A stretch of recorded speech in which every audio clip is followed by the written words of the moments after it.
Atilis Gym co-owner. It is great to see you, Ian.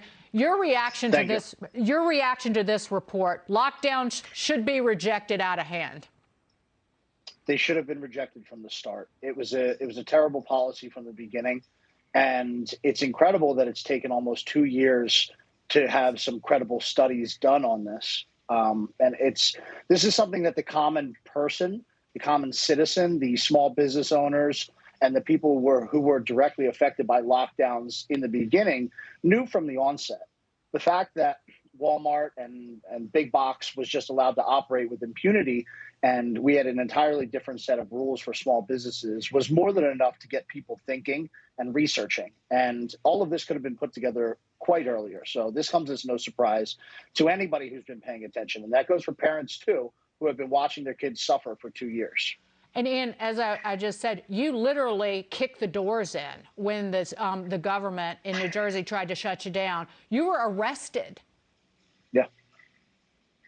You know, my business partner and I, we shut down originally because we did not know enough to confidently stay open, but we had a hunch that we weren't being given the correct information. And then once we started looking, we found it. And we opened with a very sound and very robust safety protocol that to date has given us 350,000 visits with not a single case of COVID linked to our facility. And when the state came back and didn't want to reason with us, that was every answer that we needed about their intent. So when they tried to shut us down, we made sure that that was not going to happen under any circumstance. Did you go to court over the arrest? Did you got probation? Yes. So we are actually in 4 different courts. We finally wrapped up the criminal portion of court, which was we were charged with 7 counts of criminal contempt of court. We pled guilty because the court case is not worth fighting. It's expensive, it's time consuming, and we have other battles to fight moving forward. So we pled guilty, and we received 1 year probation for the crime of removing our doors from the hinges to hinder the state from locking them again. Where's the phone call saying they're sorry? Where is the? You know what? Where is them dropping the probation? Where did you pay fines? What about returning, making restitution to you? You waiting for that? You know, I won't hold my breath, but Frank and I have the full intention to see this all the way through, and we will be working our way through court. We were fined $15,497.76 per day for every day that we were in operation.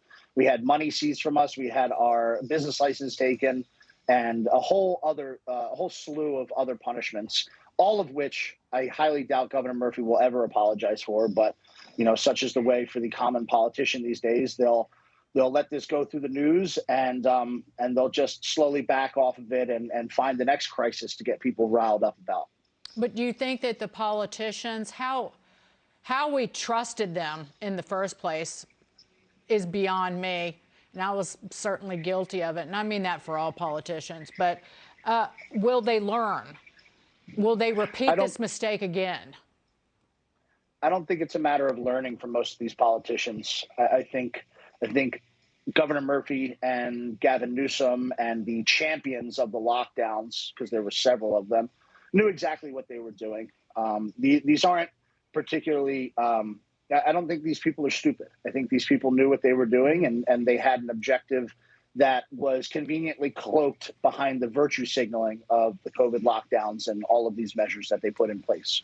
Before we go in, I just disparaged all politicians, but because I read the New York Post, I know this, you've decided to run for Congress. Yeah, I will be formally announcing tomorrow. In New Jersey?